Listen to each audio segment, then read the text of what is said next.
श्री कृष्ण ने कहा है, जो दिल में है उसे कहने की हिम्मत रखो, और जो दूसरों के दिल में है उसे समझने की समझ भी रखो। रिश्ते कभी नहीं टूटेंगे। कुछ लोग जिंदगी में खुशबू की तरह होते हैं, जो दिखाई तो नहीं देते पर महसूस जरूर होते हैं। इंसान को उसकी बुराइयों समेत स्वीकार करने वाला ही उसका सच्चा साथी होता है, क्योंकि अच्छाइयाँ तो दुश्मनों को भी आकर्षित कर लेती है। कोई भी मनुष्य किसी बात को किस नजरिए से देखता है, ये उसकी मानसिकता ही तय करती है। कोई दूसरों की थाली से खाने में अपनी शान समझता है। जिन लोगों ने आपका संघर्ष देखा है वही लोग आपकी कामयाबी पहचानते हैं। बाकी लोगों के लिए तो आप केवल भाग्यशाली व्यक्ति ही हो। जो आज मुफ्त की नसीहत कबूल नहीं करेगा उसे कल महंगे दामों पर अफसोस खरीदना ही पड़ेगा। मेहमान उसके घर नहीं आते जिनका मकान अच्छा हो, मेहमान तो उसी के घर आते हैं जिनका मन अच्छा हो। झुकने से रिश्ता गहरा हो जाए तो झुक जाओ, पर हर बार आपको ही झुकना पड़े तो रुक जाओ। हर चीज वही मिल सकती है जहाँ वो खोई हो, परंतु विश्वास वहाँ कभी नहीं मिल सकता जहाँ एक बार हो जाए। जीवन में प्रसन्न वही व्यक्ति है जो स्वयं का मूल्यांकन करता है, और सुखी वही है जो सदैव दूसरों का मूल्यांकन करता है। समुद्र सभी के लिए एक ही है, पर कुछ उसमें से मोती ढूंढते हैं, कुछ मछली ढूंढते हैं, और कुछ सिर्फ पैर गीले करते हैं। कुछ तैरते हैं तो कुछ लहरों का आनंद उठाते हैं। जिंदगी भी समुद्र की तरह ही है, ये सिर्फ हम पर निर्भर करती है कि इस जीवन रूपी समुद्र से हमें क्या पाना चाहते हैं, हमें क्या ढूंढना है। जिसका जैसा चरित्र होता है उसका वैसा ही मित्र होता है। शुद्धता तो होती ही है विचारों में, आदमी कब पवित्र होता है। फूलों में भी कीड़े पाए जाते हैं, पत्थरों में भी हीरे पाए जाते हैं। बुराई को छोड़कर अच्छाई को तो देखिए, नर में भी नारायण पाए जाते हैं। जो निःशुल्क है वही सबसे कीमती है। नींद, शांति और सुकून। दिन में एक बार उन चीजों को धन्यवाद जरूर दो जो प्रकृति ने हमें निःशुल्क भेंट स्वरूप दी है। याद रखना, शुक्राना करना ही खुशियों की चाबी होती है। प्रकृति की दी हुई अनमोल चीजों के लिए बारंबार शुक्रिया।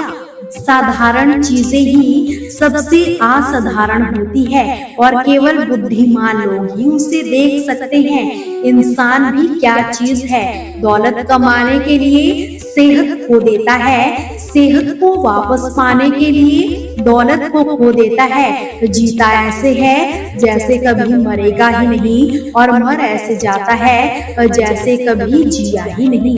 किसी के पद चिन्हों पर चलना तो आवश्यक है, पर अपने पद चिन्ह बनाना परम आवश्यक है। ये सदा याद रखना, उदार बनो पर खुद का इस्तेमाल मत होने दो। प्यार करो पर खुद को ठेस मत लगने दो। विश्वास करो पर भोले मत बनो।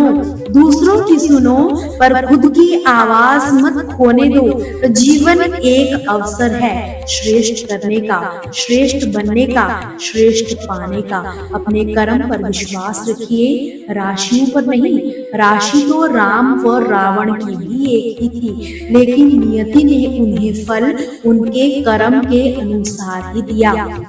कर्म ही आपकी पहचान है, वरना एक ही नाम के हजारों लाखों इंसान है। जब भी अपने दिन की शुरुआत करो तो अपनी जेब में ये 3 चीजें जरूर रखना। कोशिश, सच और विश्वास। कोशिश भविष्य के लिए, सच अपने काम के लिए, विश्वास अपने भगवान में रखना, तो सफलता आपके कदमों में ही होगी।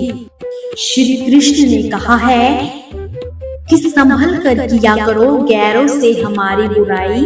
तुम जिन्हें जाकर बताते हो वो हमें आकर बता जाया करते हैं। अपने रिश्तों को उस ताले की तरह बनाओ जिसे हथौड़े की चोट तो मंजूर हो मगर किसी दूसरी चाबी से खुलना मंजूर ना हो। रिश्ते का नाम हो ये जरूरी तो नहीं, कुछ बेनाम रिश्ते रुकी हुई जिंदगी को सांसें तक दे जाते हैं। आदमी अच्छा था ये सुनने के लिए मरना पड़ता है, जरूरी नहीं कि कुछ तोड़ने के लिए पत्थर ही मारा जाए। लहजा बदल कर बोलने से भी बहुत कुछ टूट जाया करता है। विचार ऐसे रखो कि तुम्हारे विचारों पर भी किसी को विचार करना पड़ जाए। नजरिया बदलने से नजारे बदल जाते हैं। सहारे की आड़ में कब तक रहोगे, क्योंकि एक दिन सहारे भी बदल जाते हैं। ठोकरे नहीं खाएंगे जनाब तो कैसे जानेंगे कि कौन अपना है और कौन पराया। रिश्ते कभी जिंदगी के साथ नहीं चलते, रिश्ते तो एक बार बनते हैं फिर जिंदगी उसी के साथ चलती है। जीवन एक बांसुरी की तरह है जिसमें बाधाएं रूपी कितने भी छेद क्यों ना हो, लेकिन जिसे उसको बजाना आ गया उसे जीना आ गया। भूख रिश्तों को भी लगती है, प्यार परोस कर तो देखिए। रिश्ते प्यार व दोस्ती हर जगह पाए जाते हैं, पर ये ठहरते वही हैं जहाँ इनको आदर मिलता है। तपस्या अगर पार्वती की थी तो प्रतीक्षा शिव की भी रही होगी। आंखों में आंसू अगर माता सीता के थे तो मिलने की तड़प श्री राम को भी रही होगी। राधा व मीरा श्री कृष्ण की ना हो सकी तो उनके बिना अधूरे तो भगवान श्री कृष्ण भी रहे होंगे। प्रेम तो ईश्वर के लिए भी सरल ना था तो हम इंसानों के लिए भला कैसे हो सकता है। अगर तुम किसी से कुछ नहीं चाहते पर फिर भी उसी को चाहते हो तो तुम वाकई में उसी को चाहते हो। दोस्तों, आपसे फिर मुलाकात होगी श्री कृष्ण के अनमोल विचारों के साथ। हमसे जुड़े रहने के लिए हमारे चैनल को सब्सक्राइब जरूर कीजिए। वीडियो को लाइक और शेयर करना बिल्कुल भी ना भूलिए। कमेंट सेक्शन में जय श्री कृष्णा जरूर लिखिए।